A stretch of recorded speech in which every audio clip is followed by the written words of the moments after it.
tardes y bienvenidos al evento Observatorio en Experiencia de Usuario. Ante todo, agradecerles a todos por estos minutitos que nos están entregando para compartir con ustedes todo lo que tenemos para entregarles en la sesión del día de hoy. Agradecerles también a la BTT y específicamente a Vinculación con el Medio por el acompañamiento que nos han hecho a lo largo de esta iniciativa. ¿Okay? Bienvenidos a todos. Observatorio UX es un evento que está en el marco de una iniciativa adjudicada este año, la iniciativa del Observatorio en Experiencia de Usuario, formulada y adjudicada desde la Facultad de Humanidades y Tecnologías de la Comunicación Social y específicamente dentro de la carrera de Diseño de Comunicación Visual. Esta iniciativa parte con el propósito de potenciar todas las investigaciones y todo el conocimiento que se está generando en torno a la disciplina.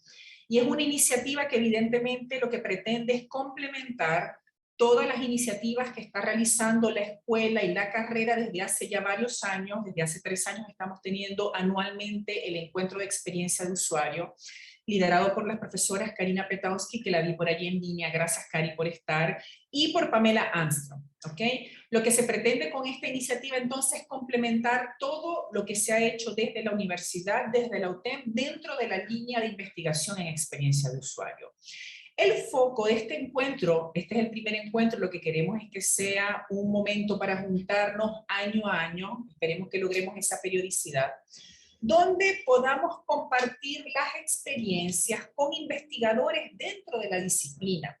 Investigadores que hayan materializado esta investigación en proyectos de título, como es el caso de Matías Reyes, en investigadores que a través de esta línea hayan fortalecido una línea de especialización, como el caso de Silvia Márquez, o investigadores como el caso del doctor Erwin Aguirre, que logró adjudicar una iniciativa relacionada con el área de experiencia de usuario. Se los presento brevemente. Tenemos a Matías Reyes, recién egresado de la carrera de Comunicación Visual. Él nos va a compartir los resultados de su proyecto de título que estuvo relacionado con la metodología de experiencia de usuario. Wenime, un producto digital para la tenencia responsable de mascotas en Chile. Seguidamente vamos a tener a Silvia Márquez, diseñadora en experiencia de usuario especializada en accesibilidad. Es miembro de la IA, Asociación Internacional de Profesionales de Accesibilidad, y ella nos viene a compartir este diseño de experiencia de usuario desde la perspectiva de la accesibilidad. Silvia nos va a conversar si son líneas, son áreas que sí o sí tienen que coexistir o no, ya nos comentará en ese sentido. Y cerramos la sesión de hoy con el profesor Erwin Aguirre, profesor del Departamento de Diseño y del Departamento de Arquitectura de nuestra Universidad UTEM, y él nos va a compartir una investigación que adjudicó un fondo concursable interno este año, relacionada con la medición de competencias y logros de aprendizaje a través del uso de herramientas digitales asociadas a la gamificación y al pensamiento en diseño aplicado a cursos de arquitectura. Así que bueno, la lógica del encuentro de hoy, vamos a tener entonces unos 20-30 minutitos con cada uno de los exponentes, y la idea es que al final tengamos las preguntas o las consultas que quieran hacerles desde el chat. Eso, chicos, bienvenidos y gracias por estar. Dejo de compartir y le doy la palabra a Matías Reyes. Hola Mati, bienvenido. Hola a todos, ¿cómo están? Voy a ir compartiendo pantalla. Y bueno, como bien María de los Ángeles me presentó, me llamo Matías, estudiante de la UTEM, y voy a presentar cómo fue mi proyecto de título durante la universidad y todo el proceso que tuve que hacer para llegar a la solución indicada en el proceso de usuario. Mi proyecto se llama Winimen y es un producto digital para la atención responsable de mascotas en Chile. La primera parte de la investigación, o sea, del proyecto, fue la investigación. En esta...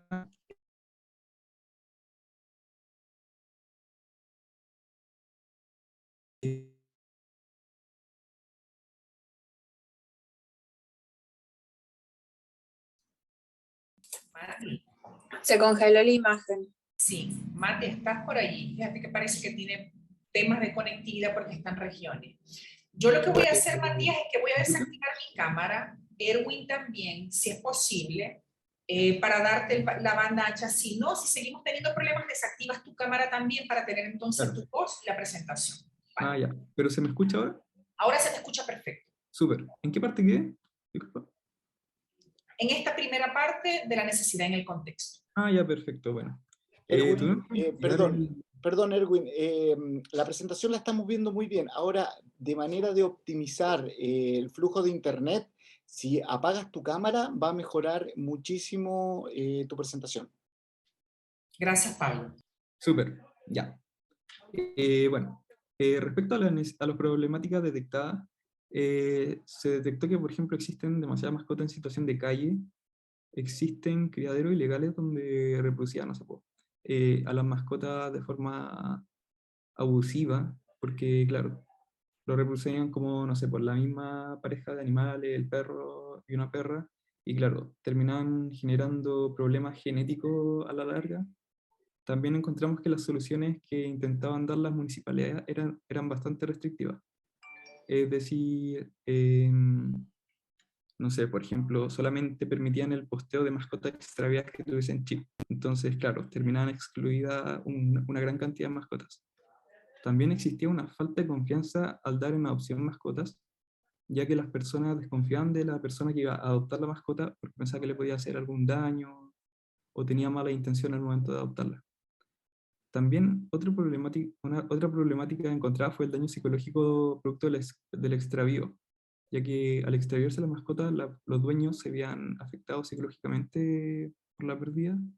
Y otro de los problemas que también es bastante fuerte fue que eh, se intentó crear una ley, la 21.020, con el objetivo de mejorar el tema del- de la tenencia responsable de mascotas, y la ley tuvo como el resultado opuesto a lo que se buscaba, ya que muchas personas empezaron a abandonar las mascotas por miedo a ser multadas por las nuevas normativas de la ley. Entonces, claro, existía una gran cantidad de problemas que estaban relacionados a este tema. Y bueno, partiendo también se estableció el público objetivo, que en este caso iban a ser tres tipos de usuarios, como el adoptador, el rescatista y el dueño de mascota extraviada. Los tres perfiles son bastante similares, ya que viven en ciudad, ya que obviamente la perspectiva de tenencia responsable de mascotas cambia drásticamente si se considera a las ciudades de las regiones o lugares más apartados. Los tres son económicamente estables, ya que necesitan tener como los recursos para mantener efectivamente a las mascotas, proporcionarle alimento, llevarla al veterinario, etc. Y eran adultos de 25 a 45 años hasta 55, entre todos los tipos de usuarios.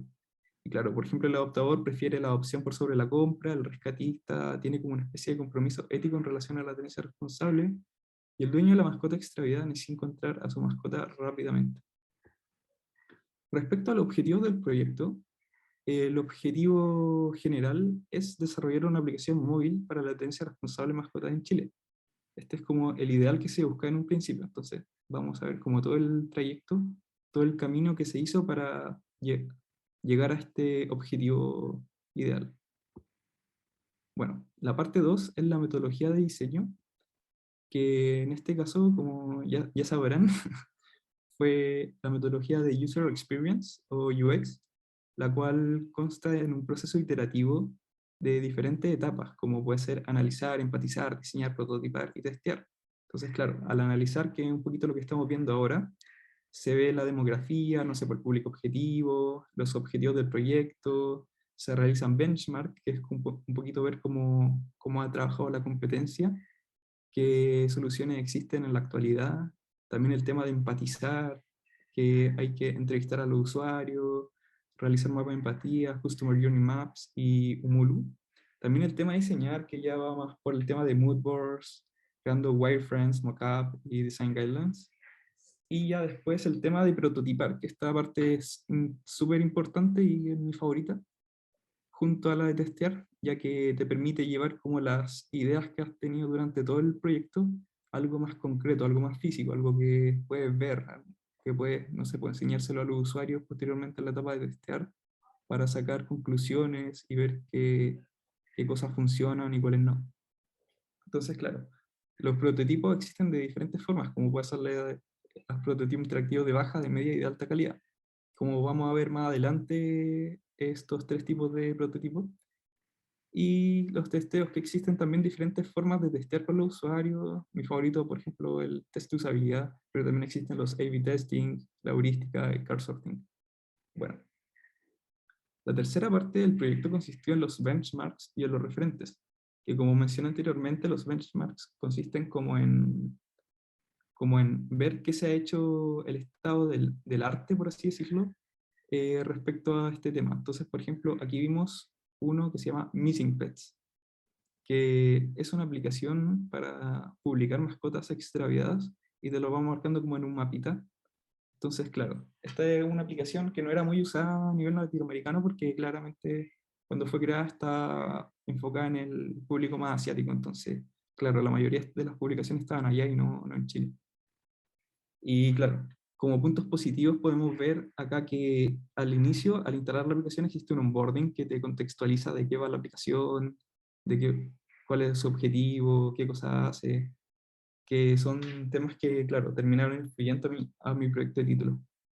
También vemos como otros temas que no son tan buenos, como que es poco estético. Por ejemplo, vemos que los bordes están pronunciados y las sombras están marcadas, hacen que el diseño termine viéndose un poquito sucio.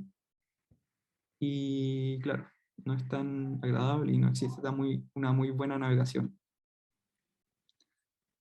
También se ve que esto es común en todos los benchmarks que se hicieron, que al momento de ingresar la información de la mascota, esta no está como estandarizada.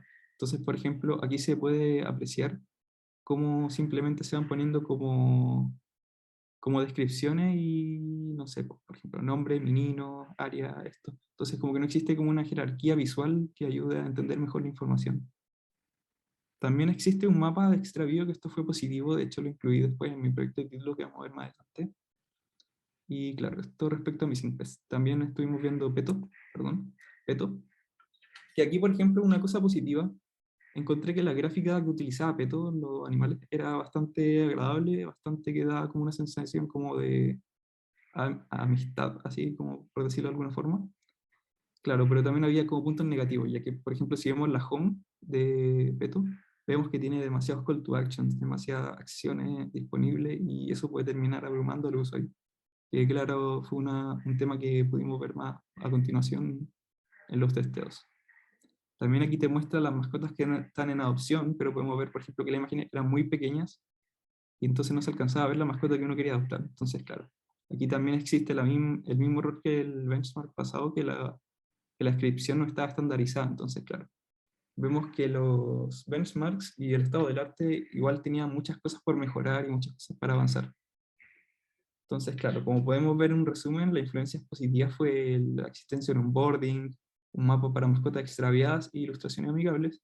Y respecto a los errores que se buscan evitar, son los bordes y sombras exagerados, una mala navegación, falta de estandarización en la información, imágenes pequeñas, poca jerarquía entre los elementos y saturación de elementos. Respecto a la parte 4, esta es la parte de los testeos y los prototipos, que es un poquito ya mi parte favorita.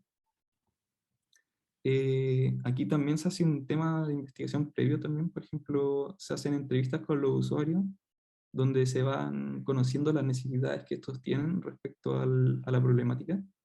Y vemos que cada tipo de usuario tiene necesidades diferentes. Por ejemplo, el adoptador prefiere adoptar que comprar, prefiere usar medios digitales, dice no discriminar rasgos de las mascotas. O sea, por ejemplo, claro, surgió muchas veces de que en la entrevista que decían todos que no les gustaba discriminar, pero claro, al fin y al cabo, si tienen un departamento pequeño, muchas de las personas preferirían adoptar como razas pequeñas. Entonces, claro, muchas veces también uno se encuentra como contradicciones durante la entrevista y hay que ir más allá y sacar conclusiones respecto a eso.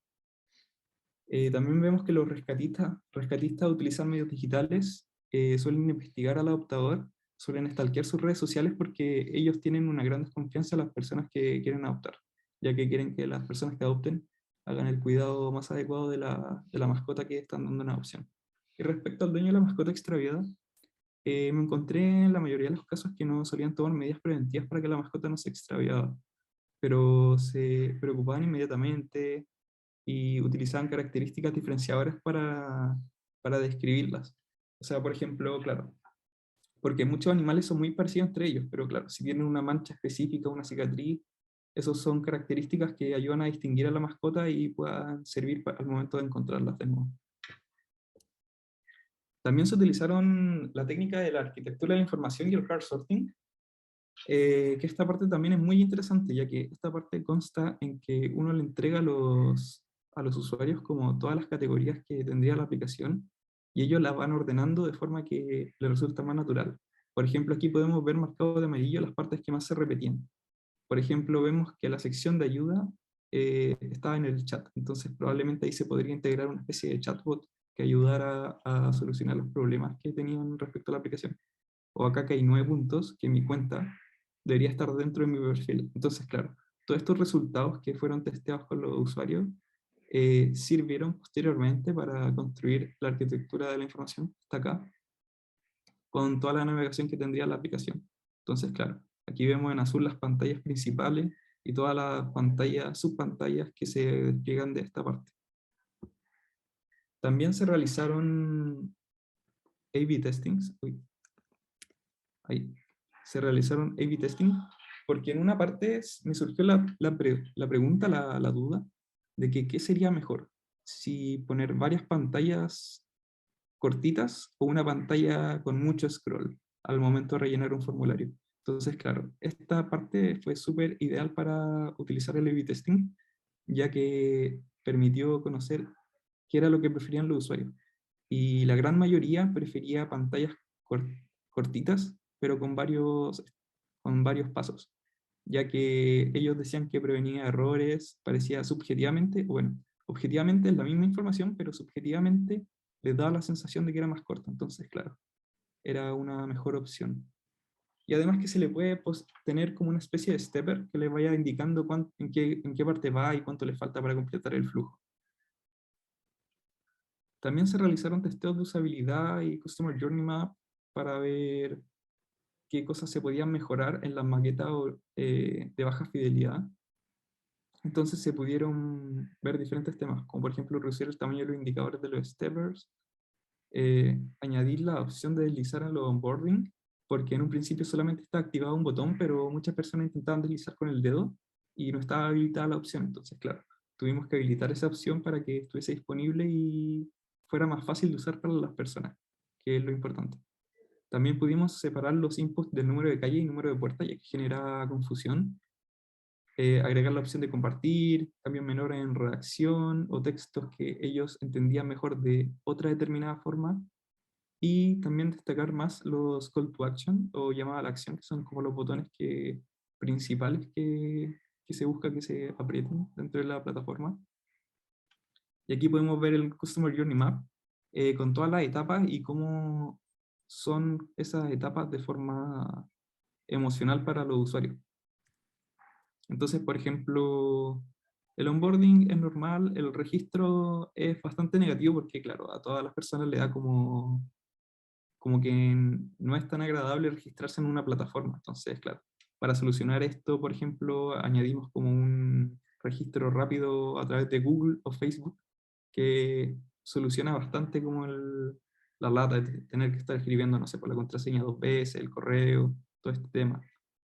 Entonces, claro, aquí podemos ver como todas las partes y toda la forma en la que el usuario se sentía y pensar en las posibilidades que habían para solucionar esto y que la experiencia fuera la más grata posible.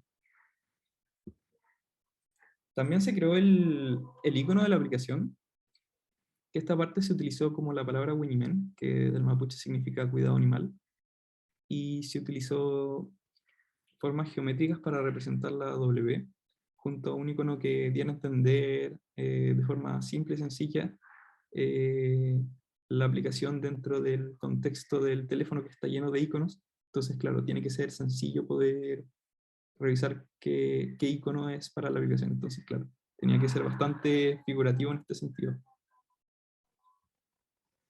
Y bueno, aquí por ejemplo podemos ver la evolución de los prototipos.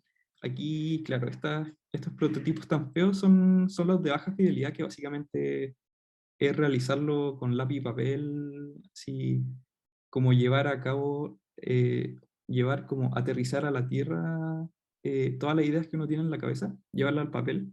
y ver qué cosas deben ir en cada parte. Entonces, por ejemplo, aquí vemos la ilustración, el botón de continuar, a la derecha, a la izquierda. Entonces, claro, después cuando se lleva al prototipo de media fidelidad, termina viéndose parecido a esto.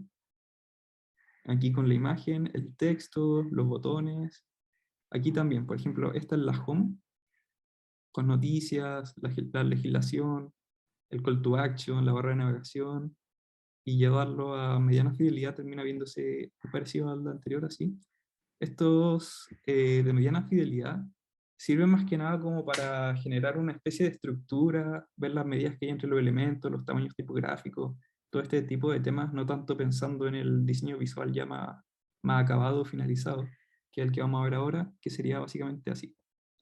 Claro, aquí ya están realizadas las ilustraciones, el texto con los estilos, los botones, los colores. Aquí, por ejemplo, la home con las imágenes, y todo ya se ve, va agarrando un poquito más de forma, por así decirlo. Y aquí también está la parte de la mascota extraviada con el mapa que vimos que tomamos de los benchmarks como influencia positiva para agregarlo a la aplicación. Y claro, vemos cómo va evolucionando los prototipos y gracias a los testeos se van arreglando varios detalles y pudiendo llegar a un resultado ideal. Y ya para mostrar finalmente un poquito cómo quedó el tema, aquí podemos ver, por ejemplo, el onboarding, que claro, las ilustraciones fueron realizadas, como mencioné anteriormente, inspirándose en una especie de concepto más amigable. Fueron hechas en Adobe Fresco, y se les dio como una especie de textura para que destacaran del resto, que tuviese como una especie de identidad única. Entonces, claro, aquí vemos como la contextualización de la aplicación, te da la bienvenida, te pregunta qué es lo que buscas hacer, y te pregunta si es que tu mascota se extravió, y te da diferentes opciones. Y aquí finalmente podemos ver la home, que vimos anteriormente también, con las mascotas perdidas en tu sector, notificaciones, configuración, noticias y novedades, y conoce la ley de tendencia. Entonces, por ejemplo, aquí la jerarquía se estableció de una forma súper determinada. ¿Qué es lo más importante que se busca ver al abrir la aplicación? Y es importante, por ejemplo, ver las mascotas perdidas en tu sector, cosa de que si tú estuviste caminando en la calle y viste una mascota ahí deambulando y luego abres la aplicación y te sale aquí al tiro, tú ya sabes, claro, que está perdida y te puedes contactar con el dueño de forma más rápida. Aquí, por ejemplo, está el mapa de la mascota extraviada, y se puede ver, no sé, como una especie de rango en el cual la mascota podría estar. Y claro, aquí te sale la información resumida, ver ficha, la barra de navegación, y aquí se puede ver como la ficha de una mascota que está siendo dada en adopción. Y vemos como, por ejemplo, se mejoró el tema de que existía como error en los benchmarks, en las otras aplicaciones que vimos, de que la información no estaba tan segmentada, entonces no queda tan claro en una sola vista, porque claro, aquí se puede apreciar, no sé, la cantidad de años que tiene, el sexo, eh, de qué comuna es, el tamaño y todo este tema de una forma rápida. O sea, un puro vistazo y ya conoces todo. Entonces, claro, vemos cómo se utilizaron todas las herramientas disponibles a experiencia de usuario en el proyecto de título para poder llegar a un resultado óptimo y que sea usable, fácil de usar, amigable con el usuario, y que cumpla realmente las problemáticas existentes y ayuden un poquito a solucionar eh, los problemas que se han generado este último tiempo respecto al tema de mascotas. Y eso ha sido más o menos mi proyecto de título. Muchas gracias por la atención, y voy a dar paso al siguiente, a la profe María de los Ángeles. Gracias, Matías. Mil gracias. Allí hay varios comentarios, pero los compartimos al final de la sesión, ¿vale? Gracias, Matías. Continuamos con Silvia, con la presentación de Silvia. A ver, estupendo. Estoy muteada. Bienvenida, Silvia. Sí, ya se ve. Ya se ve perfecto. Gracias, María de los Ángeles. Muchas gracias por la invitación. Entonces vamos a hablar un poco de UX con perspectiva de accesibilidad. No sé si todos son de UX o todos son diseñadores. Si alguien no viene de diseño o no viene de UX o no sabe qué es accesibilidad, porfa, escriba ahí en el chat, así ya más o menos tengo en cuenta para no usar términos muy redundantes, muy raros o que no puedan ser comprendidos fácilmente, ¿sí? Me voy a presentar. Mi nombre es Silvia, pero todo el mundo me dice Pipi Márquez. Soy diseñadora de UX, UI, especializada en accesibilidad, soy CIPAC, o sea, tengo una certificación sobre competencias core de accesibilidad. Soy miembro de la Asociación Internacional de Profesionales de Accesibilidad, miembro también de la Interaction Design Foundation, en este caso soy líder local de acá del equipo de Chapter de Córdoba, co-founder de DALAT. DALAT, para los que no conozcan, es una comunidad de profesionales de accesibilidad que trabaja para generar nuevos conocimientos y para compartir todo ese conocimiento con todas las personas, y siempre desde una perspectiva latinoamericana. Hay mucha accesibilidad afuera, en el norte, y muy poco en América Latina. Entonces, nuestra idea es poder compartir y generar ese conocimiento desde nuestra propia perspectiva latinoamericana. Doy clases de UX y accesibilidad en distintas universidades, en otras instituciones, algunas públicas como gobierno y otras privadas como, no sé, por ejemplo, conocidas así, Medu o Acámica, bueno, así distintas empresas también a veces me llaman para dar charlas. Hablo de esto y doy todo el conocimiento que tengo, porque me encanta compartir todo ese conocimiento y charlar y hablar un montón. Me pueden encontrar en Instagram, en mi nuevo Instagram, en @pipimarquez.ux.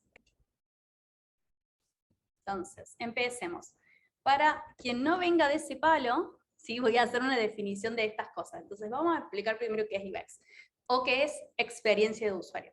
Experiencia de usuario es la manera en la que una persona siente, percibe o interactúa con un sistema o un servicio. Y se trata muchas veces de esa sensación que tiene una persona cuando entra en contacto con una web, una app o un producto. ¿Sí? Vamos a hablar de que esa sensación, de esa percepción que se tiene cuando entramos en contacto con algo.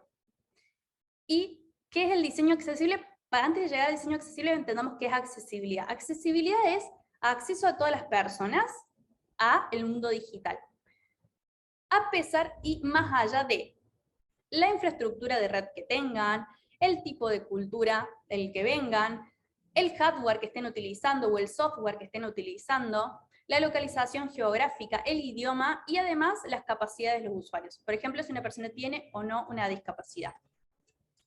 Y cuando hablamos del diseño accesible, hablamos de un diseño que va a permitir a todas las personas, estas que yo nombré, o sea, personas con y sin discapacidad, personas que viven en lugares muy remotos, personas que no tienen el mismo idioma, por ejemplo, para el que el producto está siendo construido, que puedan realmente percibir, entender, navegar e interactuar con la web, aportando a su vez ellos contenidos. O sea, no solamente ser observadores de lo que es el mundo digital, sino poder ser constructores del mundo digital. Eso es que el diseño sea accesible, que todos podamos construir un mundo digital. ¿Qué es importante que sepamos? Entonces, UX va a ser esta sensación al experimentar un producto. Y accesibilidad va a ser que todos pueden experimentar esa sensación. Hay esta frase que quizás todos la conocen, o todos los que vengan como del mundo lo han escuchado alguna vez en alguna película: toda mala publicidad aún es publicidad, ¿sí? Y sacando esta frase para el lado de UX, en realidad toda mala UX aún sigue siendo UX. Porque UX no es algo que algo tiene o no tiene. El UX siempre va a existir, porque siempre va a estar esa sensación de una persona con un producto. El problema es que si no es buena, es una mala UX, ¿sí? Pero sigue habiendo una UX. ¿Pero qué pasa? No, pero toda mala accesibilidad directamente no es accesibilidad, ¿sí? Entonces, muchas cosas, todo, vamos a decir, todo tiene UX, pero no todo es accesible, ¿sí?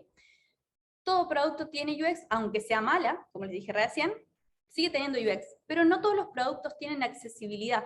El problema es que eso va a excluir a un montón de personas del mundo digital y de utilizar nuestros productos, nosotros como productores o creadores de aplicaciones, páginas web o lo que sea, ¿sí? Lo que estemos construyendo en el mundo digital. Si no es accesible, lo que hacemos es excluimos personas. Entonces, ¿Por qué es importante? Cuando no diseñamos accesible, directamente estamos diseñando para unas pocas personas, ¿sí? ¿Y qué pasa con eso? Es que vamos a perjudicar al negocio, ¿sí? Porque vamos a decirle, bueno, todas estas personas jamás vamos a llegar, entonces, listo.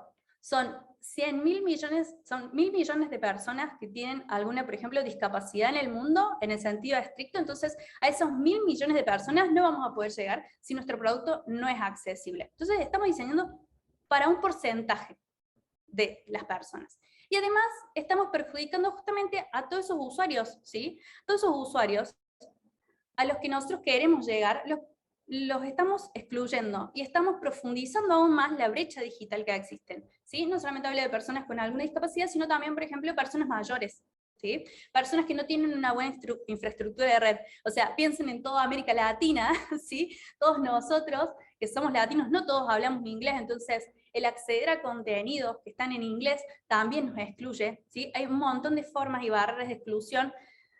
Y realmente si nosotros creamos un producto sin accesibilidad, sin una perspectiva de accesibilidad, lo que estamos haciendo es dejándonos afuera, a nosotros mismos latinoamericanos, de todo lo bueno que tiene el mundo digital.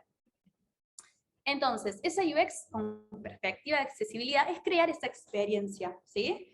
Esa experiencia que puedan sentir, percibir e interactuar plenamente todas las personas.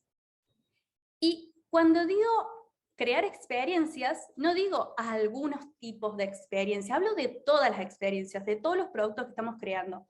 Entonces digo de cosas muy básicas, ¿sí? Como tener acceso a la salud, obviamente eso tiene que ser accesible para que todas las personas puedan acceder a la salud, a la educación en el mundo digital, más por ejemplo con esta pandemia que se vio bastante reflejado en cómo no estábamos preparados, ¿sí? Como sociedad para que todas las cosas pasaran en el mundo digital. Y muchos de los derechos fueron vulnerados justamente por esta brecha digital, por esta pandemia, y la generación de la exclusión fue aún más grande en toda esta Latinoamérica que está precarizada. Entonces, de cosas básicas hasta cosas que no parecen entre comillas básicas, pero que son la adopción de la plena satisfacción o el goce de todo lo que hay en el mundo digital, como videojuegos, ¿sí? Videojuegos tienen que ser accesibles, poder ver o disfrutar una película, poder comprar algo en internet, tiene que ser accesible, hasta incluso ahora el metaverso, esto que se está hablando de todo lo nuevo que se viene, sí tiene que ser accesible, tiene que ser plenamente accedido por todas las personas. Entonces, súper importante, algo que nos va a pasar mucho como UX, como diseñadores, es que no puede pasar que venga el negocio, o venga alguien que no sabe de accesibilidad y diga que las personas, por ejemplo, con discapacidad no son nuestro target, ¿sí? En realidad, todas las personas son nuestro target, y eso punto, ¿sí? O sea, todas las personas son nuestro target, todas las personas que tengan el mismo problema que nosotros estamos tratando de resolver con nuestro producto, ¿no? Y hay que tener en cuenta y no asumir que las personas, porque tienen, por ejemplo, alguna discapacidad, no tienen los mismos problemas que nosotros estamos tratando de resolver con nuestra aplicación, ¿sí? Y para eso es importante que consideremos a la diversidad de los usuarios desde el principio. O sea, empezamos la investigación, desde ese punto tenemos que entender a la diversidad de las personas que pueden tener el mismo problema que nosotros estamos queriendo resolver. Obviamente, si nosotros todavía no descubrimos el problema, lo importante es hablar con personas y muchos usuarios diversos y entender en esa diversidad dónde está el problema. Y después que sepamos cuál es el problema, bueno, de nuevo vamos a investigar, de nuevo, usuarios diversos. ¿Y cuál va a ser la mejor forma de resolverlo para ellos? Pero ¿cómo hago esto? Importante. Le voy a decir 3 tips para que podamos hacer esto. Primero que todo, hay que dejar como el capacitismo fuera, ¿sí? Este sesgo es el más común y es el más internalizado e invisibilizado de todos los sesgos. Si nosotros como UX siempre estamos utilizando metodologías para dejar todos nuestros sesgos de lado, pero a veces nos olvidamos de ese sesgo que está muy internalizado muchas veces, que tiene la sociedad en general, que es el capacitismo. El capacitismo, lo voy a poner como en términos simples, es esa visión de que hay cuerpos capaces y otros que no son capaces. Y que los cuerpos capaces son la norma. Y el resto, que no son capaces, entre comillas, ¿sí?, no son válidos o directamente son un error. y hay que sentir lástima por ellos, y son sujetos pasivos de cuidado, y si hacen algo son una inspiración, o simplemente por tener una discapacidad son ángeles especiales. Todas estas cosas es capacitismo, ¿sí? El no entender que en la diversidad, ¿sí?, está la riqueza humana. Y como todo sesgo, es súper importante, que es un trabajo constante que nosotros tenemos que hacer para deshacernos de él. Entonces es algo que siempre vamos a tener que estar haciendo.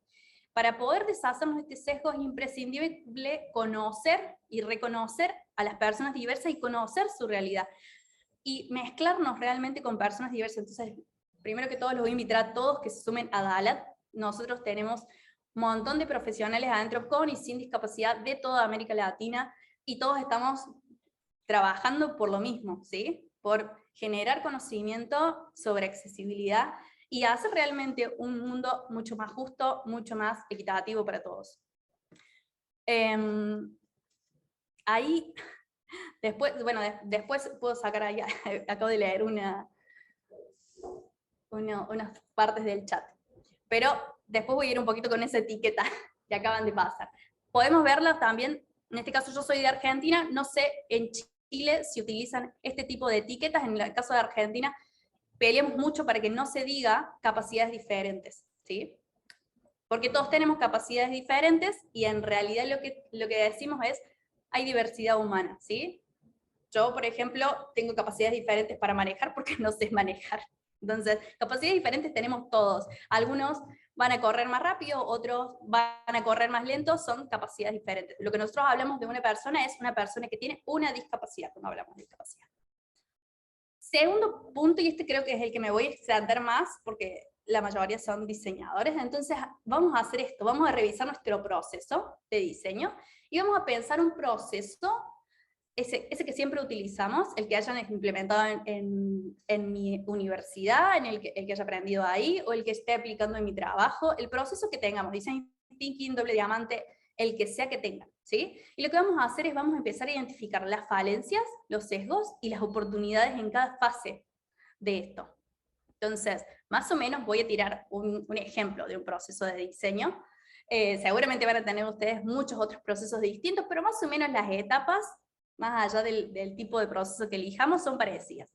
La primera es la investigación, que cuando hablamos de investigación, decimos esta parte en donde tratamos de entender cuál es realmente ese problema que tiene la gente, ¿sí? Entonces entendemos el problema. En la ideación empezamos a tratar de resolver ese problema que tienen las personas. Cuando hacemos un prototipado, lo que hacemos es, de todas las ideas que habíamos tenido, elegimos una, ¿sí?, y la plasmamos en un diseño. Un poco es lo que estuvo contando nuestro speaker anterior, ¿sí?, todo ese proceso que hizo. Lo siguiente fue el momento de la evaluación. Una vez que tenemos un prototipo, evaluamos eso con los usuarios. Nuestro usuario target, nuestro usuario al que le estamos tratando de resolver el problema que estamos investigando al principio.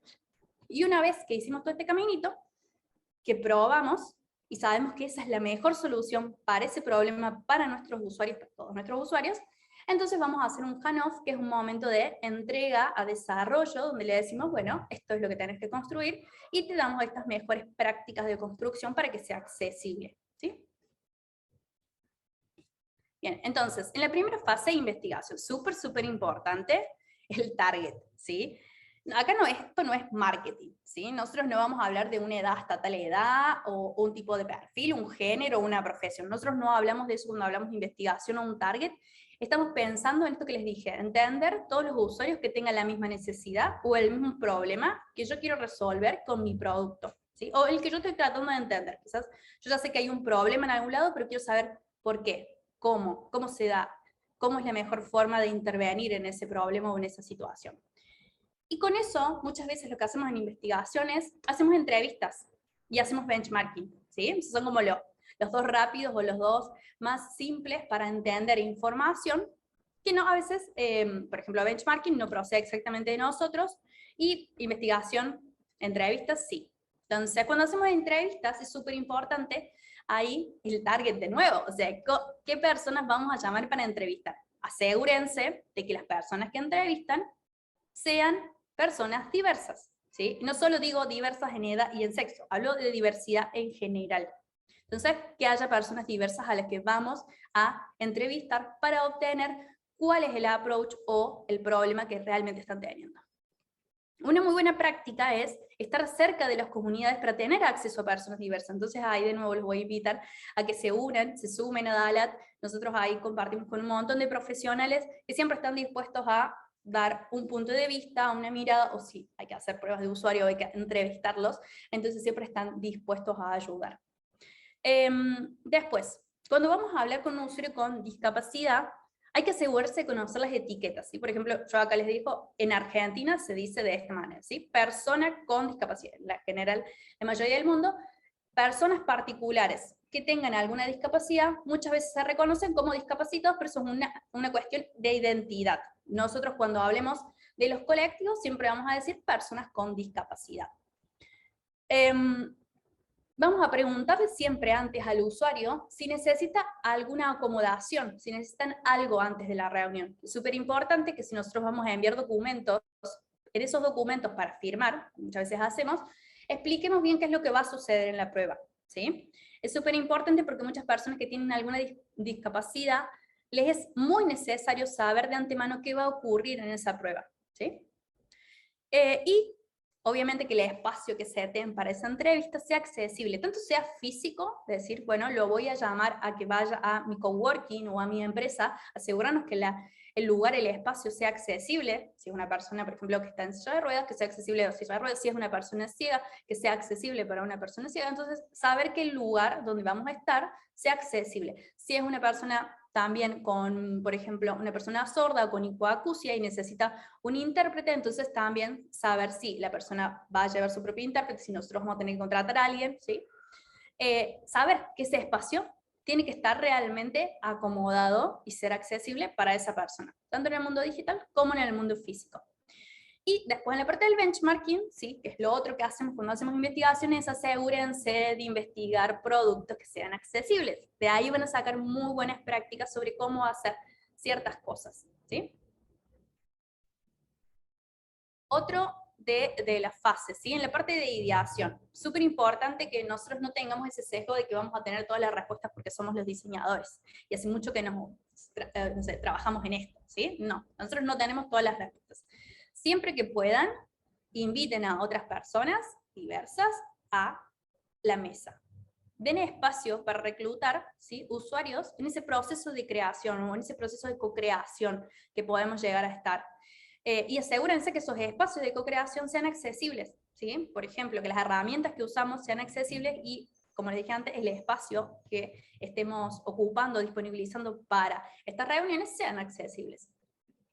En el prototipado hay un montón de tips, y estos son más de UI, entonces no voy a entrar acá, pero tengo otras charlas y tengo un montón de información sobre eso, así que si después les interesa, les puedo compartir más. Pero en la parte del prototipado, ¿qué es importante? Que creen prototipos basados en la fácil comprensión, que los prototipos en la lectura sean autoguiados, que las palabras sean familiares para los usuarios, y que usemos convenciones y patrones de diseño que los usuarios ya conocen, que estén familiarizados, ¿sí? La mayoría de las personas va a poder interactuar con un prototipo en baja, ¿sí? O en media, por ejemplo en Figma o en XD, sin ninguna acomodación. Con la salvedad que algunos usuarios, como por ejemplo usuarios de teclado, por ejemplo personas ciegas o personas que tengan alguna discapacidad motriz, no lo van a poder utilizar, por ejemplo, a Figma, ¿sí? Porque no es accesible. Sí podrían utilizar un prototipo en XD si ustedes lo arman especialmente para que sea y pueda ser utilizado por estas personas, ¿sí? Pero para el resto, en general, personas que sean usuarios de teclado, lo que vamos a hacer es, vamos a necesitar un prototipo que esté maquetado en HTML, o sea que ya sea como más codiado, ¿sí? Bien, y en la parte de evaluación, ¿sí? Esto que les decía, el prototipo necesita ser accesible para las personas que lo van a evaluar, ¿sí? Crear un producto que pueda ser validado por los usuarios, para probar los prototipos con la mayoría de los usuarios, se puede hacer, como les dijo, en baja. Se puede hacer en baja fidelidad, no hay ningún problema, pero para los usuarios, por ejemplo, que tienen ceguera, sí o sí vamos a necesitar un prototipo en HTML. Un libro que les recomiendo sobre esto es Design for Real Life, no, for Real People, que es un libro muy interesante sobre cómo dejar estos sesgos capacitistas y sesgos así en general y poder hacer mejores diseños para todas las personas.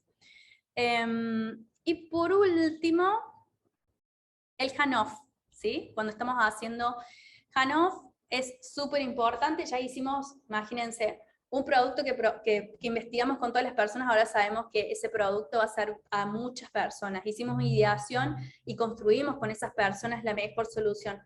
Prototipamos una experiencia accesible y la pusimos a prueba. Cuando todo eso funciona, ¿sí? Entonces lo que vamos a hacer es, listo, cumplimos con esta parte del proceso, ahora lo que toca es hacer un handoff, es como un pasaje al equipo de desarrollo para que realmente le den vida con código. Entonces es súper importante que en ese pasaje ustedes pueden hacer obviamente una breve charla con ellos, hablar de cómo fue ese proceso, qué es lo que se va a construir, cuáles son los diseños, dónde está todo disponibilizado, y además dejar instrucciones que sean accesibles para ellos. Entonces vamos a hacer algunas notaciones sobre accesibilidad de nuestros diseños, para que ellos puedan saber que hay cosas que van a ser botones y hay cosas que van a ser links. Y eso es una diferencia importante, porque muchas veces nosotros como diseñadores utilizamos botones para hacer links y links para hacer botones. Entonces es algo súper importante que no todos los desarrolladores a veces saben y es algo que nosotros tenemos que dejar por escrito en nuestros diseños. Otra cosa es dejar explícito un orden de navegación. El orden de navegación es el orden que tiene, por ejemplo, un lector de pantalla cuando es navegado nuestra aplicación, nuestra web, lo que estemos construyendo, ¿sí? Entonces ese orden de navegación hay que dejarlo siempre explícito para que tenga lógica la experiencia que nosotros estamos pensando, que nosotros hemos diseñado, que hemos creado para todos los usuarios, ¿sí? Hay que diseñar siempre el foco, que es algo que puede haber pasado desapercibido, que a veces no es un elemento que estemos diseñando, pero es importante porque, recuerden, no todas las personas van a poder utilizar un mouse para navegar nuestra aplicación, nuestra web. Entonces, lo que va a pasar es que esas personas, si no usan un mouse, usan un teclado, y el teclado, para poder hacer una navegación, lo que presenta es un foco sobre los elementos por los que está interactuando. Ese foco le permite la información de que, ok, estoy posicionado en este lugar a una persona que, por ejemplo, tiene una discapacidad motriz. Y algo importante, que a veces no nos toca a nosotros, pero si somos el único UX en el equipo, quizás recae sobre nosotros la responsabilidad, es planeen bien los textos alternativos, ¿sí? Y si no los tienen que hacer ustedes, planeenlos con el equipo de contenido, ¿sí? El texto alternativo es el texto que aparece en una imagen cuando, por ejemplo, no está cargándose esa misma imagen, porque, por ejemplo, podemos tener mala conexión y de repente la imagen no se ve, pero aparece un texto que describe esa imagen. Eso es el texto alternativo. Ese texto le es leído con el lector de pantalla a las personas ciegas, entonces para que te vengan el contexto de qué es lo que hay en esa imagen. Esas cosas son súper importantes para poder disponibilizar todo un diseño que sea accesible hacia la siguiente fase de su construcción. Y el tercero, y este es el último, ¿sí? Es importante que nunca dejen de aprender, porque el UX y la accesibilidad son conceptos que van evolucionando todo el tiempo van cambiando, ¿sí?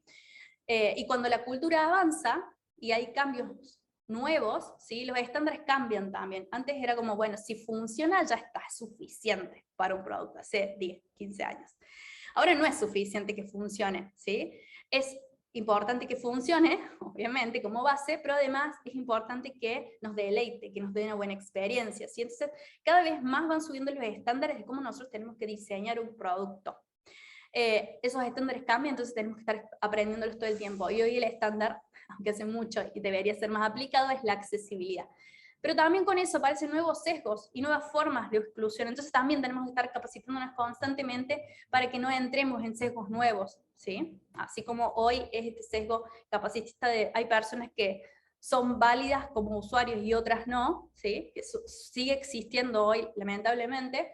Entonces, más adelante, cuando ya pasemos ese sesgo capacitista, seguramente aparecerán nuevos sesgos y tenemos que estar, ¿sí? A la vanguardia de crear mejores productos para todas las personas. Y eso es todo. Cualquier cosa, tienen mis redes sociales, me pueden hacer preguntas, pueden seguirnos en @dalatcomunidad para informarse de más, saber más sobre accesibilidad y si quieren sumarse a la comunidad para ser constructores de este mundo digital. Silvia, mil gracias, de verdad súper súper aterrizada la información y muy clara. Hay varios comentarios en el chat, pero los socializamos al cierre de la presentación de Erwin, ¿vale? Gracias, Silvia. Muchas gracias. Erwin, ¿estamos por allí? Sí, aquí estoy. Bienvenido. Sí. Bueno, hola a todos. De verdad que estoy encantado de escuchar a Silvia, de escuchar a Matías. O sea, tremenda introducción y quiero dar las gracias por esta oportunidad. Voy a presentar o voy a abrir mi presentación.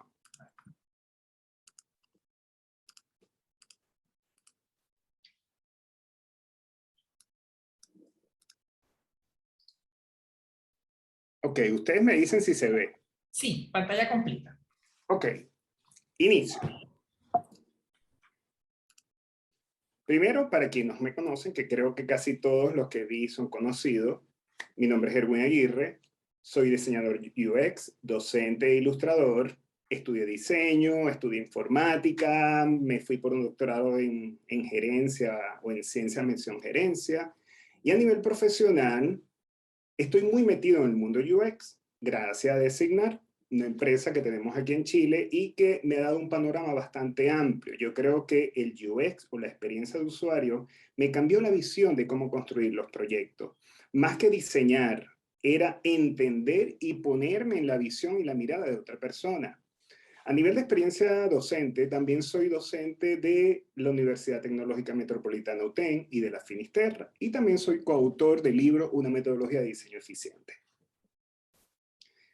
Parte de mi trabajo, ¿de qué trata parte de mi trabajo? Como ya les dije, yo me siento, si vamos a hablar de etiqueta, que soy docente, investigador, ilustrador, y parte de mi trabajo se centra en esto, en crear, en enseñar, en ilustrar, o digamos tratar de enseñar, porque yo creo que uno de los roles más difíciles de la vida es ser docente, tratar de ponerme en la cabeza del otro, tratar de que aprenda lo que yo puedo percibir. Pero aquí viene mi charla de hoy y les voy a comentar después de haberme presentado. El 30 de agosto del año que va en curso, recibí un correo por parte de la universidad. Resulta que la universidad hizo un concurso dentro o desde la unidad de mejoramiento docente, apoyado con el Ministerio de Educación y diferentes entidades. Este concurso trataba de cómo fortalecer la enseñanza en el aula, unificando o uniendo la tecnología, la teoría, las prácticas, y con una compañera, profesora también de la Escuela de Arquitectura, porque imparto clase en la Escuela de Comunicación Visual y en la Escuela de Arquitectura, y con la profesora Consuelo Guzmán García dijimos, vamos a hacer este proyecto. ¿Y de qué trata este proyecto? Es un proyecto, obviamente, que aunque trabaja la experiencia de usuario, el foco es la medición de competencias y logro de aprendizaje mediante el uso de herramientas digitales asociadas a la gamificación y el pensamiento de diseño aplicado a la arquitectura. Obviamente es un nombre bastante largo, pero ¿por qué hicimos esto? Una metodología aplicada a estos escenarios virtuales, que obviamente por el tema de la pandemia tuvimos que enfocarnos mucho en el mundo digital y buscar estrategias innovadoras donde los estudiantes, más que se sintieran en una caja, humanizar el proceso. Entonces empieza, digamos, este reto donde el estudiante a lo mejor apagaba la cámara y no sentía que conectaba con el docente, con la teoría. Y hay una realidad, que el mundo está cambiando todo el tiempo y con la pandemia generó más cambio y más apoyo en el mundo digital. Entonces, una de las propuestas que nosotros hicimos, ok, vamos a aplicar experiencia de usuario, pero en el aula. En mi caso, mi público objetivo, ¿quiénes eran? Los estudiantes. ¿Pero qué estudiantes? Resulta que este proyecto se aplicó a un ramo llamado Composición 2, que está dentro de la carrera de arquitectura en la UTEN. ¿Pero qué pasa con esto también? Que son niños, yo le digo que son niños, de 19, 17 y 18 años. ¡Wow! Enseñarle la metodología UX a un público, a unos usuarios de estas edades, donde obviamente viven muy conectados a internet o al celular, porque hoy en día tenemos internet en el bolsillo prácticamente. ¿Cómo hago para conectar con ellos? Y aquí empezó este juego. Empezar a trabajar con ellos a través de la gamificación, que es una estrategia obviamente basada en 4 fases: motivación, acción, recompensa y logro. Los logros podían ser, o la recompensa podía ser la nota o el objeto que ellos estuvieran. Pero ¿qué pasa aquí con la gamificación? En la gamificación, los estudiantes se convirtieron prácticamente en mis héroes, porque ellos empezaron a desarrollar, como yo los traté, como si fueran arquitectos ya graduados, no como si fueran estudiantes del segundo semestre de una carrera de arquitectura. Y es entonces donde presentamos la metodología del Design Thinking. Para todos los que trabajamos aquí en el mundo de la experiencia de usuario, sabemos que la metodología UX se basa en el Design Thinking para descubrir y empatizar con el usuario, para ver necesidades, para ver qué hay más allá en ese usuario y en base a eso proponer lineamientos de experiencia de usuario. Pero el Design Thinking es la base de todo. Ahora me preguntarán, ¿de dónde viene este Design Thinking? Es bueno y es importante resaltar que este Design Thinking viene trabajándose desde el año de 1969, pero llegó hoy en día, como yo le llamo, un influencer, en este caso Tim Brown, y en el año 2008 redactó un artículo espectacular que hablaba de la metodología de Design Thinking llevada a modelos de negocio, pero nada más y nada menos que lo presentó en el Harvard Business Review, digamos, una entidad que tiene mucho prestigio. ¿Y quién es este señor? Este señor es nada más y nada menos que el CEO de una empresa llamada IDEO. La empresa IDEO obviamente es una consultora internacional, pero tiene muchas metodologías innovadoras para crear proyectos y modelos de negocio. Pero ¿qué pasa también con esta metodología del Design Thinking? Si bien la metodología de experiencia de usuario se ha aplicado más para proyectos digitales, hoy en día se está aplicando para todo. Pero claro, tomando como base el Design Thinking. Y es entonces cuando empieza la historia de este proyecto. La historia de este proyecto que se basó sencillamente en crear un proyecto porque se llamaba o se llama Proyecto de Casa de Paso. Y ustedes se preguntarán, ¿de qué trata este proyecto de Casa de Paso? Ya les voy a contar poco a poco de qué trata. Si bien es cierto que la casa de paso para los estudiantes que nunca han hecho, digamos, un proyecto arquitectónico era un desafío, más desafío también era para transferir cómo llevar eso al aula desde la virtualidad. Que finalmente, ya al final tuvimos una parte híbrida. Entonces la metodología del Design Thinking, ¿por qué fue interesante aplicarla en este proyecto? Primero porque es centrada en el usuario, que quiere decir que hay un público objetivo. Y porque tiene características bastante buenas e interesantes, como que trabaja la parte colaborativa del estudiante, es optimista, es experimental, y al mismo tiempo se basa en 5 etapas importantes. Esas etapas importantes con las cuales fuimos involucrándonos día a día, les van a sonar, digamos, bastante social con la metodología de experiencia de usuario, porque se basan en empatizar, en definir, en idear, prototipar y evaluar. Obviamente, en cada una de las etapas generamos técnicas especiales como, por ejemplo, analizar el ecosistema, crear testeos, diseños de prototipo a través de origami, pero llevado más a la arquitectura. Desde la etapa de empatizar, cuando empezamos a conversar con los alumnos y empezamos, digamos, a interactuar con ellos a través de estas plataformas digitales, el problema era el siguiente, y por eso que es un proyecto basado en problema o en proyecto. Primero, diseñar una casa de paso para personas que llegan a Chile o emigraron a Chile en estado de emergencia. Por ejemplo, si en Brasil hay un terremoto, un problema, esas personas que llegan a la frontera de Brasil que tengan la oportunidad de vivir por un tiempo determinado en una casa de paso. Era parte de la solución que encontramos para este público objetivo.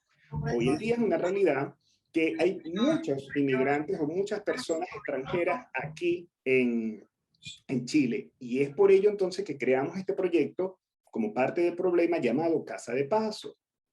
Obviamente, las nacionalidades las escogían los alumnos. Hicimos un análisis, un estudio, que cuáles eran las proporciones de extranjeros que más llegaban a Chile. Y obviamente fueron variando, habían muchos latinos, pero también había otras personas que no son de habla, digamos, castellana o hispanohablante. Y es por eso que empieza esta ruta de diseño, donde se va formando un viaje y un análisis para ver cuáles son las necesidades de esta persona, de qué país vienen, cuáles son sus limitaciones físicas, visuales, auditivas, edad, esperanzas, dolores. Porque si vienen de un estado de catástrofe, que vivieron en sus países, puede ser que muchas de estas personas llegaron en silla de ruedas. Para detectar esto, obviamente, parte de la metodología es crear un user persona, crear como un personaje ficticio que me ayude a construir, digamos, este perfil de persona para conectar con el proyecto Casa de Paso.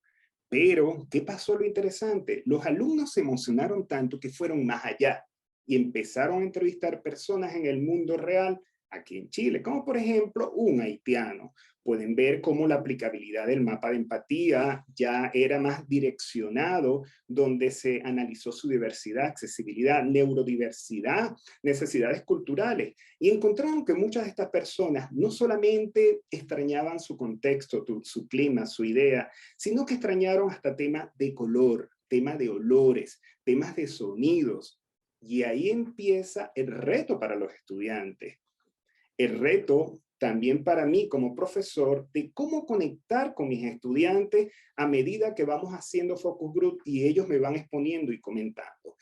Empiezan las alternativas, empezamos a jugar, diseñamos un anfiteatro y vamos cada uno narrando qué en verdad encontraron en esos usuarios o en ese público objetivo que van a trabajar o van a usar la Casa de Paso.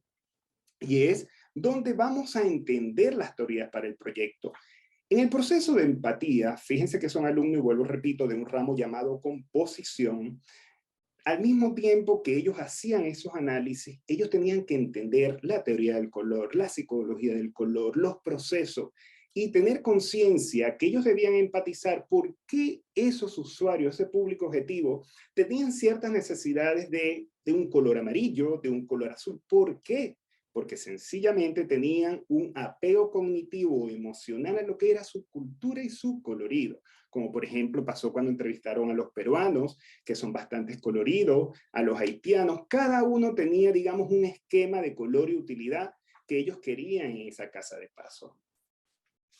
Por lo tanto, se fueron analizando el estudio de la clasificación de color según el usuario, según su nacionalidad. Y encontraron cosas bastante interesantes a través del estudio de colores primarios, complementarios, análogos. Como pueden ver, aquí fue bastante ambicioso porque ellos tuvieron que estudiar hasta teoría del color, autodirigido, dirigido también por el docente.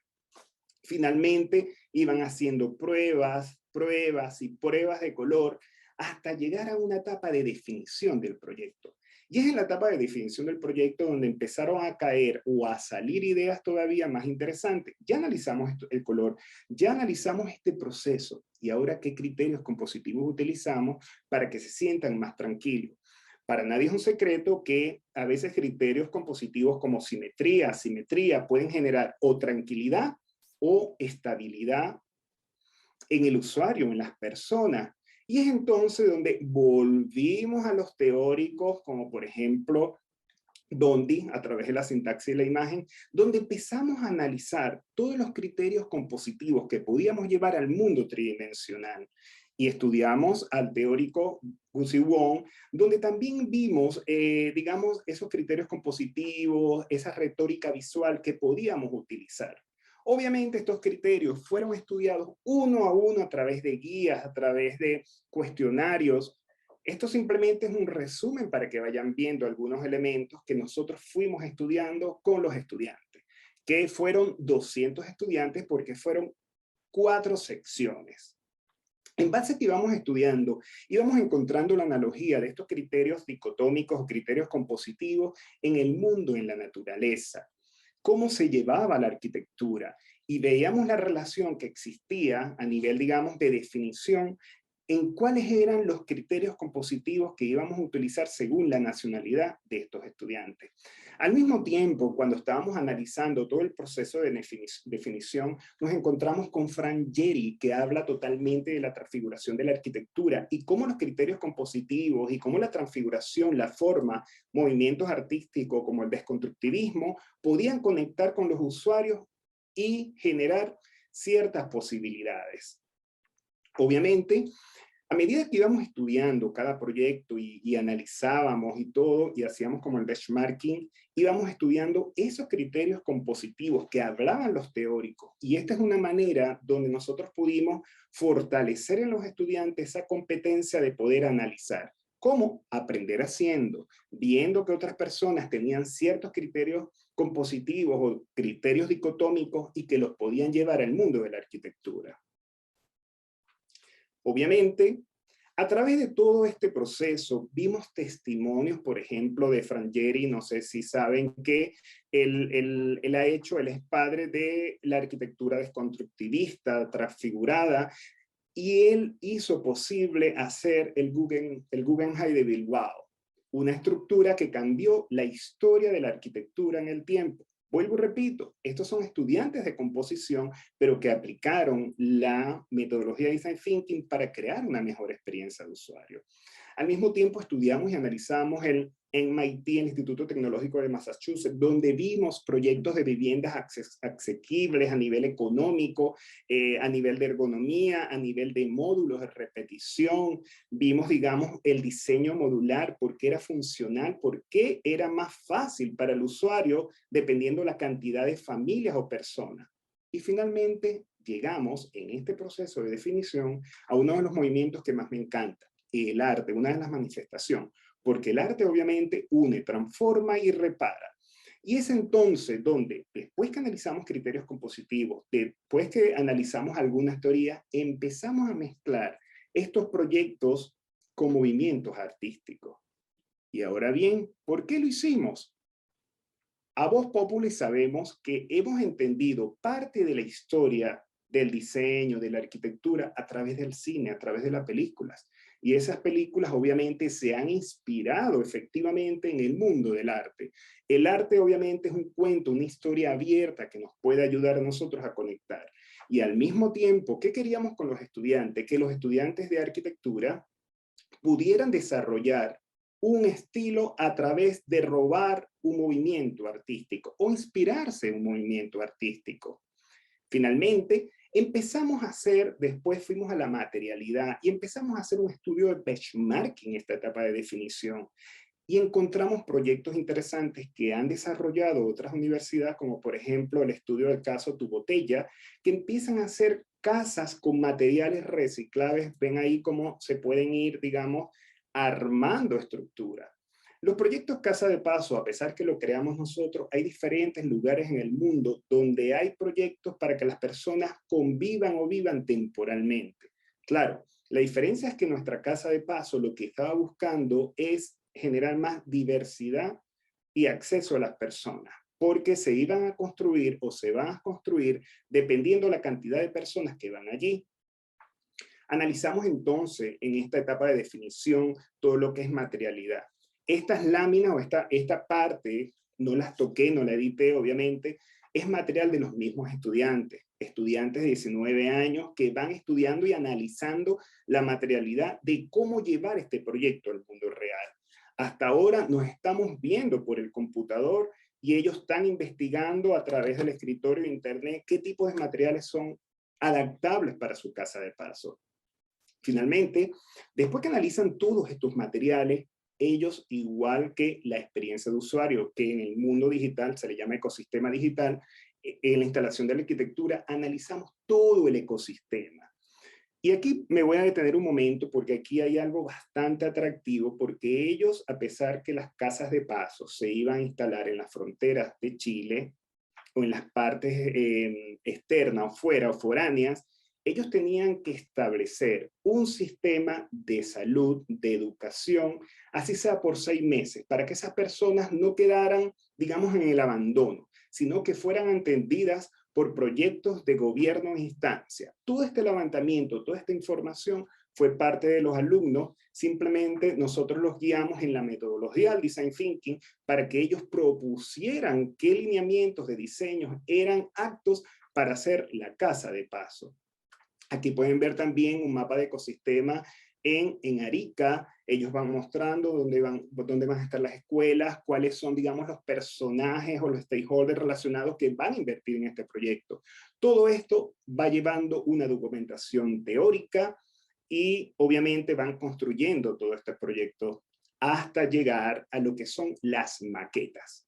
Perdón, los planos de dónde, cómo van a ser. En este caso, un proyecto con container reutilizado y ellos van utilizando y van hablando del material, de cuántas personas pueden entrar, si la persona, por ejemplo, era minusválida o no, diferentes. Cada proyecto tiene una lógica distinta. Ahora bien, así como todo fue hecho, digamos, a mano, los alumnos hasta ahora no habían visto programas de diseño o digitalización. Nos encontramos, y aquí es donde empieza el juego, nos encontramos con esta herramienta llamada CoSpace y tiene una opción de código abierto, que también lo puedes ver a través de realidad aumentada. En este caso, se crea una sección de composición de cada uno de los ramos y los alumnos empiezan a definir cómo serán sus criterios compositivos, la corriente artística, el esquema de color en el proyecto. Aquí les muestro cómo...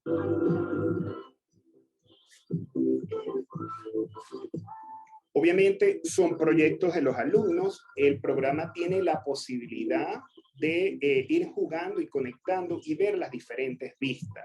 Es allí donde el alumno fortalece la competencia tecnológica, va jugando con el programa, va viendo. Este proyecto, por ejemplo, es un proyecto inspirado en el movimiento de la Bauhaus, ¿ok?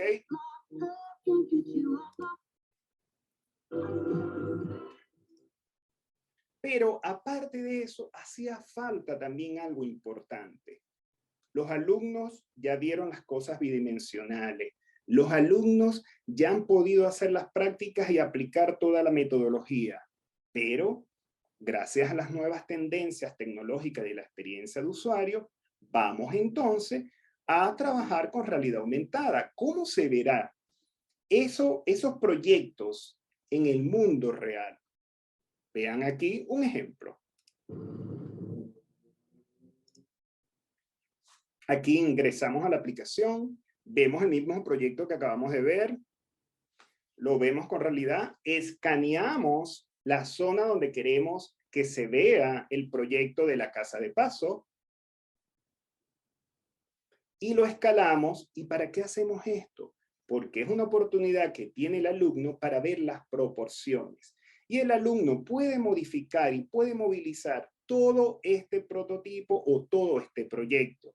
Obviamente estamos en una etapa todavía de definición donde estamos probando, pero ya el alumno puede tener aquí una evaluación y un testeo de ver las puertas están muy pequeñas, en verdad la casa es muy alta, funciona para la nacionalidad que yo voy a trabajar. Y es entonces que pasamos a la etapa de ideación. Y es en la etapa de ideación cuando empezamos a hacer los mood boards, los collages, ver, digamos, cuáles son las corrientes artísticas que nos favorecen. Los alumnos empiezan a utilizar fotografía, van haciendo una búsqueda de internet y tienen que utilizar la lógica que estas casas sean desarmables, que solamente van a durar 6 meses. Viene la elección del color. Ya por fin, ¿qué colores vas a utilizar? ¿Qué gama? Dependiendo la corriente. En este caso también habían alumnos que unificaban 2 corrientes artísticas, porque la querían a lo mejor más minimalista, pero con colores más de un movimiento, de otro movimiento artístico. Finalmente, sigue aquí, por ejemplo, ven un ejemplo de la corriente artística de la Bauhaus, cómo ellos fueron haciendo composiciones. Usualmente esto fue trabajo en equipo de 3 o 4 personas, en ocasiones 2, y en el tema del prototipado, que es la parte que ellos más lo divierten, porque son arquitectos, obviamente empiezan a generar prototipos tridimensionales de maquetas para tener demostraciones más palpables, menos efímeras, menos digitales. Y obviamente esto se hace, ¿por qué se hace el tema del prototipo? Porque si plasmas una idea demasiado pronto, te enamoras de ella, obviamente. Si perfeccionas demasiado rápido, creas un vínculo y ya me cuesta cambiar este proyecto. En cambio, la tosquedad de los primeros modelos es muy analizada, es muy estudiada, es ensayo y error. Es aquí donde el ensayo y error se hace atractivo en el tema del prototipado. Vemos casos de estudio como por ejemplo prototipos de baja, de media y de alta creada obviamente por los arquitectos. Uno de los protagonistas, digamos, de este ramo fue Frank Gehry, donde analizamos cuál era su metodología del design thinking llevada a los proyectos arquitectónicos. Cómo, por ejemplo, creó el Museo de Guggenheim a través de un trazo, y lo impresionante es cómo él, a través del escalamiento del proyecto, llega a ser un proyecto real tan parecido al mismo boceto que dicen los cuentos de Camino, que lo hizo en una servilleta, en una junta, en una conversación.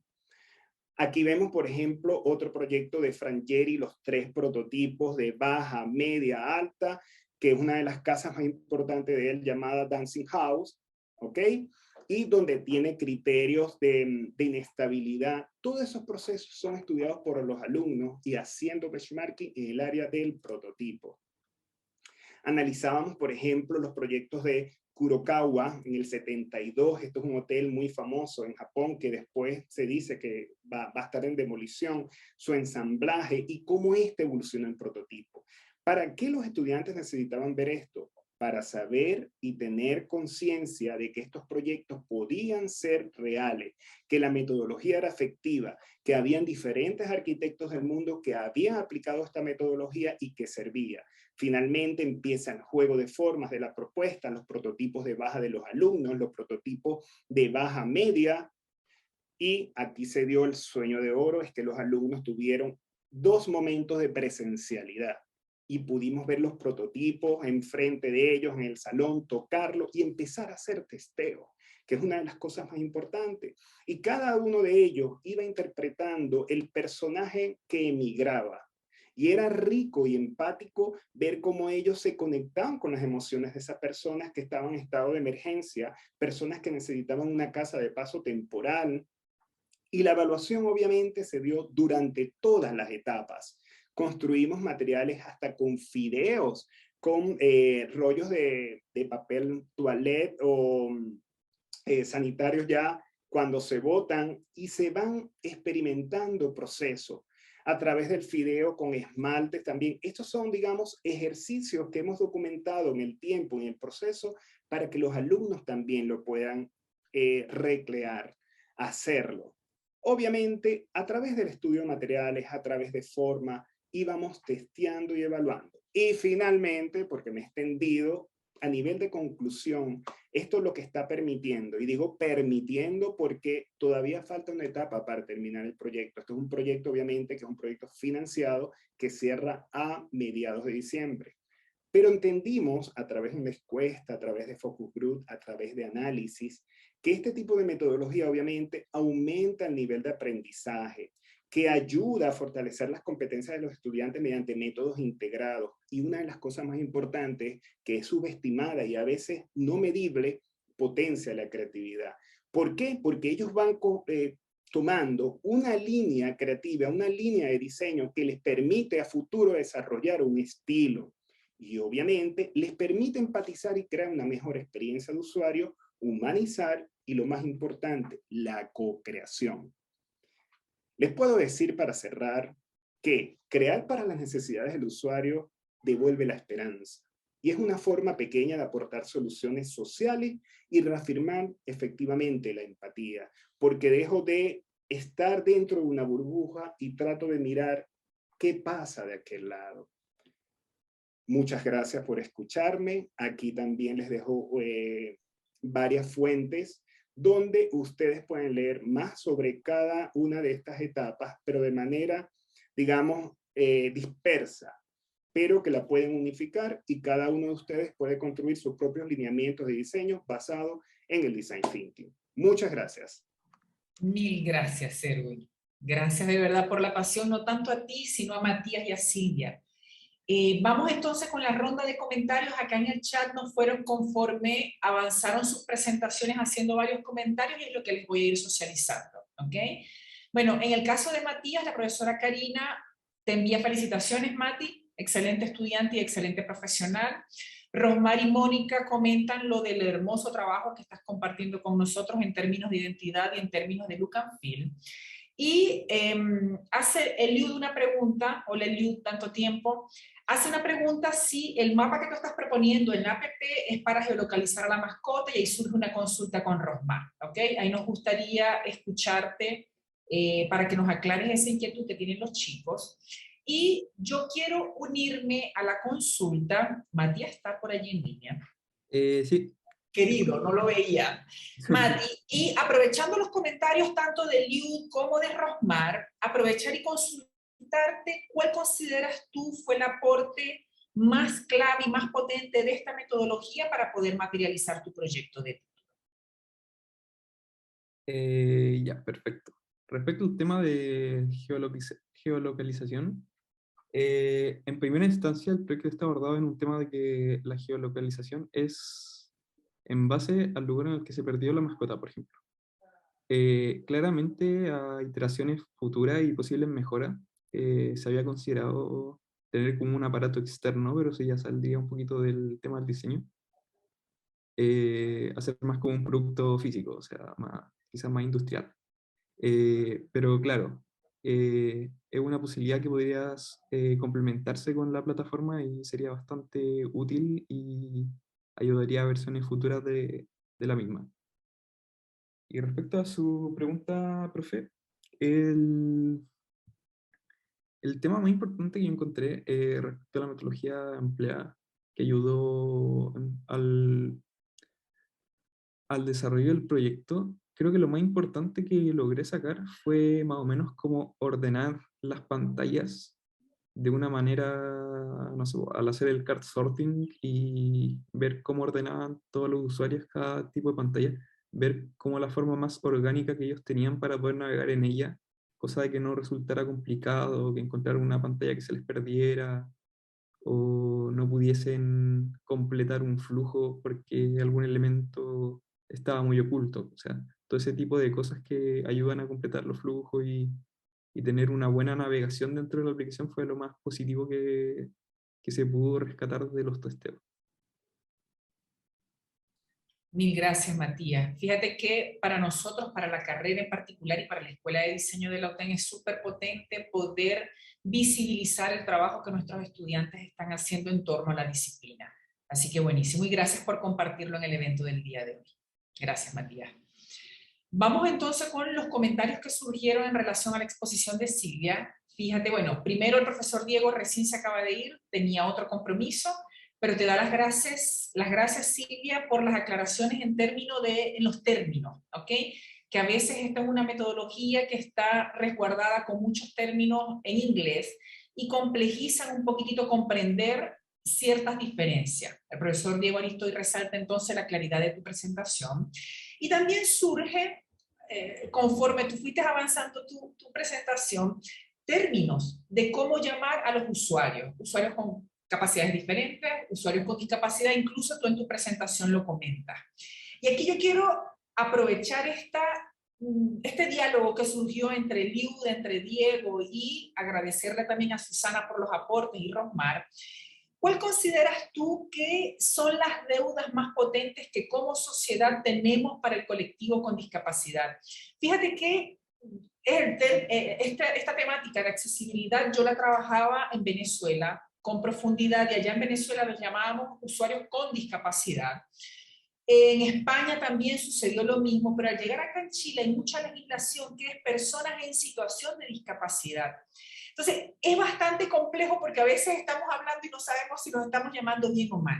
¿Cuál consideras tú, Silvia, que son las deudas más potentes que como sociedad estamos teniendo para el colectivo? Bien, estoy pensando. Con respecto a los términos, me parece que cada región como que utiliza como los términos más comunes. En Argentina también se dice persona en situación de discapacidad y eso tiene que ver con la cultura y cómo vamos acercándonos cada vez más a los colectivos. En general, lo más importante siempre es preguntarles a los colectivos, ¿sí?, la forma en la que tienen que ser designadas, y no me atrevería a decir, bueno, esto es lo que debemos hacer como sociedad. Realmente lo primero que me parece que es lo más importante y lo más interesante es que estén dentro de todos los espacios donde se toman las decisiones. Yo creo que eso es lo principal. De ahí vamos a poder abrir la discusión a, realmente, preguntémosle a una persona con discapacidad, ¿cuál es la deuda que hay como sociedad? Yo hoy, desde mi punto de vista, es realmente que estén sentados a la mesa, porque hoy lo que pasa en América Latina es que no están todas las personas con diversidad sentadas en la mesa donde se toman las decisiones. Pero no pasa solamente con este colectivo en particular, pasa con todos los colectivos. Entonces me parece que es esa cuestión de que realmente estén las personas, es que se afecta con nuestras decisiones políticas, con nuestras decisiones de diseño, con todas las decisiones que tomamos, sentados en la mesa para dar su opinión y sus porqués de cómo deberíamos construir un mundo más equitativo, un mundo más igualitario. Parece que esa es la deuda. Hoy hay muy poco, por lo menos en Argentina. No sé cómo estarán ustedes en Chile avanzados en esto de que los colectivos estén formando parte de las discusiones. Mira, yo creo que acá en Chile también todavía nos falta bastante, ¿ok? Yo creo que a nivel de América Latina falta bastante, pero bueno, es súper enriquecedor escuchar a un especialista en la temática, de qué manera si se hace tan complejo solamente llamarlo, imagínate todo lo que tenemos hacia adelante por hacer.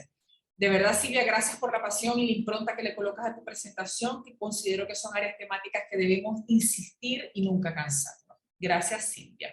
Gracias. Vamos con comentarios. Después surgió la presentación de Erwin. Bueno, Rosmar, felicitándote, que buenísima la presentación. Gracias por los comentarios, Rosmar. Enrique Martero también comenta lo mismo, excelente exposición. Marco comenta, interesante, ya que siempre el diseño de experiencia, el design thinking, lo llevan a una app y una web. Marco, súper alineada con tu comentario. Y fíjate que creo que hablo y trabajo todos los días con Erwin, pero yo no había visto a profundidad el desarrollo de esta iniciativa, ¿ok? Así que quedé igualmente impactada y espero que el resto de los participantes del conversatorio de hoy igual. Fíjate que algo que siempre hemos profesado, Marco, y hemos profesado junto con Erwin en Designar y desde la academia, es que esto es una metodología más allá del diseño de productos digitales. Y fíjate que en los últimos años hemos experimentado en la carrera en aplicar esta metodología para el desarrollo de otros productos no necesariamente digitales, ¿ok? Editoriales, audiovisuales, y aplicar esta metodología de manera transversal. Pero verlo aplicado a la arquitectura, te lo juro que jamás me lo imaginé. Y allí quisiera entrar con una pregunta antes de ir con los comentarios de Mónica y otros comentarios que tenemos en el chat. ¿Cuál consideras, Erwin, fue el desafío más grande de enseñar o de compartir con tus grupos de estudiantes esta metodología que por lo regular lo ocupamos en años más avanzados, que por lo regular lo hemos ocupado en la escuela de diseño? ¿Cómo fue llevar esta experiencia, llevar este conocimiento a la arquitectura? A ver, bueno, Mari, de verdad, yo creo que una de las etapas más complejas, por lo menos para mí, yo creo que mis estudiantes también seguro se están quejando todavía conmigo, fue la etapa de empatizar. Cuando uno dice, ay, qué fácil es empatizar, es ponerse en los zapatos del otro, pero no, es que en toda la etapa de la empatía, ellos tuvieron que entender temas de color, temas de composición. ¿Por qué? A veces un color nos conecta a nosotros con nuestra nacionalidad. Y fue impresionante ver después el resultado. Me voy a la parte más noble, cuando yo les preguntaba, ¿de qué color son los haitianos? Y ellos me hablaban, el esquema de color de los haitianos son colores quebrados, profe. Y yo, wow, entendieron la lógica, parece. ¿Y por qué son quebrados? ¿Y de qué color son los peruanos y los colombianos? Ellos se parecen, son colores complementarios, colores así. Entonces, ellos humanizaron cada teoría que vimos en la empatía, aparte de la entrevista, que hicieron con sus usuarios, con todas las teorías compositivas en la arquitectura.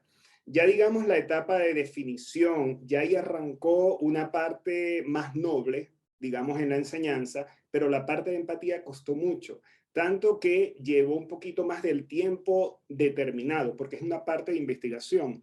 Y les recuerdo que todo este contenido que ven aquí es muy resumido. Hay cosas que tuve que no contarla muy disimuladamente, porque solamente en 6 meses ellos tienen esta oportunidad.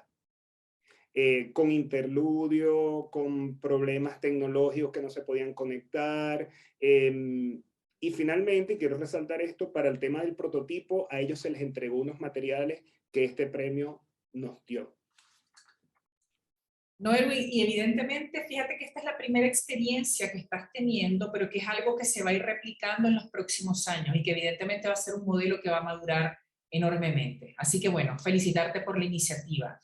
Hay más comentarios por acá. Mónica Vicencio, hola Mónica, ¿cómo estás? Hace una consulta Matías. Dice, Matías, para crear una app necesito una capacitación aparte a los ramos que nos entrega la universidad y de ser así, ¿cuál? Perfecto, mira. La universidad entrega mucho en el tema de, por ejemplo, experiencia de usuario o diseño de interfaces, más UI también y UX. Entonces, en el tema de prototipar una aplicación y llegar a una especie de prototipo final, están todos los conocimientos dentro de los ramos de la universidad. Ahora, a llevar a construirla así como algo más tangible, algo usable ya a nivel, no sé, por ejemplo, llegar a publicarla en la Apple Store o la Google Play. Ahí se necesitan conocer como lenguajes de programación.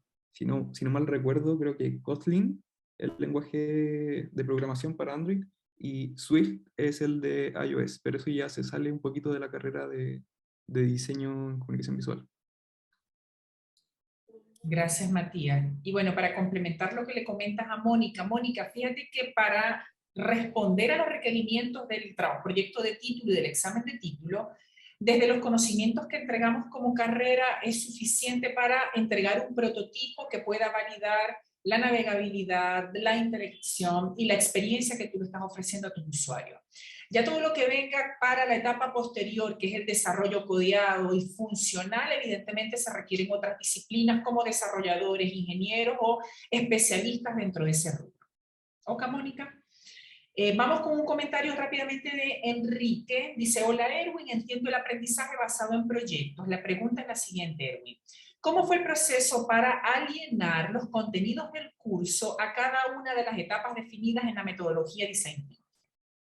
Wow, fue bastante compleja porque el ramo tiene 3 unidades específicas, pero lo maravilloso es que una de las unidades se habla de historia de la arquitectura desde el punto de vista del arte.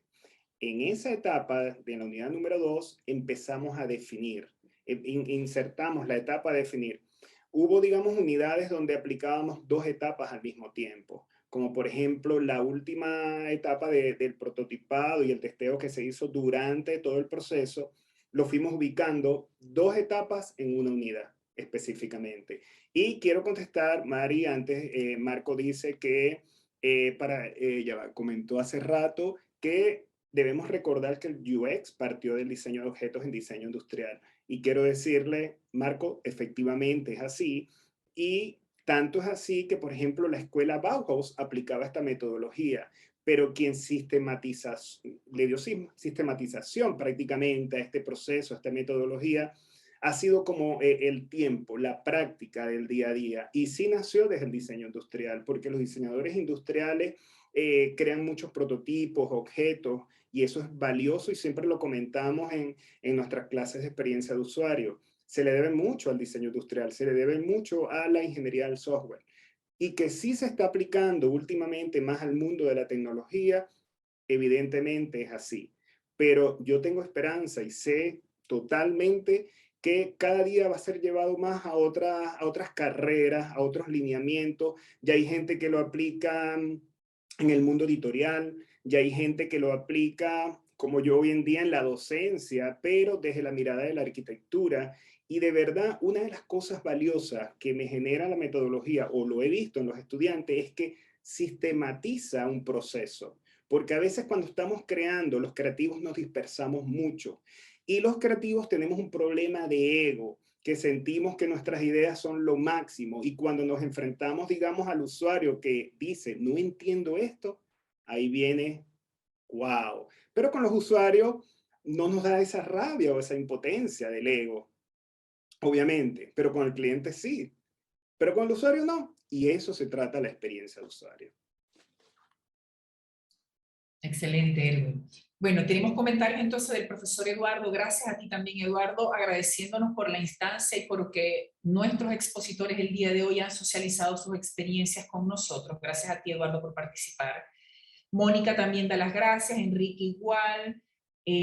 Eso, chicos, yo no sé si no hay más preguntas más allá de esos agradecimientos. Nosotros desde la carrera de Diseño y Comunicación Visual, desde la Escuela de Diseño de la UTEM, agradecerles por su tiempo. Nos extendimos unos minutitos más, pero pienso que valió la pena ver la pasión con la que Matías, Silvia y Erwin comparten con nosotros sus avances en el área de la investigación, que es clave para madurar y para hacer crecer esta disciplina, no solamente dentro de la escuela, no solamente dentro de nuestra universidad, sino, ¿por qué no?, a nivel local e internacional. Tamara acaba de cerrar con un enlace para que llenen un formulario de encuesta, chicos, que para nosotros es valiosísimo, para poder implementar mejoras en próximas instancias, porque la idea es que esta iniciativa, esta es el primer observatorio UX que estamos haciendo como escuela, pero que evidentemente queremos que sea un evento que surja año a año. Eso, chicos, no sé si no tenemos más nada que anexar. Cedo entonces la palabra de cierre a Matías, a Silvia y a Erwin, y agradecerles a todos por la participación. Sí, quiero básicamente agradecer mucho la participación de todos, estoy súper contento. También la participación en los comentarios se ven súper activos, así que muy contento en ese sentido. Doy la palabra a Silvia. Gracias, Mati. Muchísimas gracias, primero por la invitación, segundo por quedarse hasta el final. Recuerden que somos los constructores del mundo digital, es nuestra responsabilidad y vamos a tener un montón de posibilidades para todas las personas. Gracias, Silvia. Mi querido Erwin. Bueno, primero, yo les quiero dar las clases, bueno, a ti, María Los Ángeles, amiga y cómplice UX y de vida. También quiero darle gracias a la universidad, que es como nuestra mamá y nuestro papá al mismo tiempo, y a todos los que están presentes para escuchar. Y definitivamente siento que desde la experiencia de usuario, desde la metodología, pienso que podemos hacer un mundo mejor. Y ahí me quiero ir con una frase que me encanta de Gabriela Mistral, que dice: la humanidad es todavía algo que hay que humanizar. Definitivamente siento y creo que es así. Y desde la experiencia de usuario podemos partir a escuchar qué hay del otro lado, saliendo de la zona de confort. Muchas gracias y un abrazo. Gracias, Erwin. Gracias a todos. Gracias, mi querido Eduardo, que activaste por ahí la cámara. Gracias, Eduardo. Gracias, Deyanira. Gracias, Rosmar, Fabián, Mónica. Gracias a todos. Seba. Muchas gracias a ustedes. Fuerte abrazo. Esperamos vernos prontito. Que estén súper bien. Beso enorme. Feliz tarde para todos. Realmente. Chau, chau. Beso. Chao, chao. Estén bien.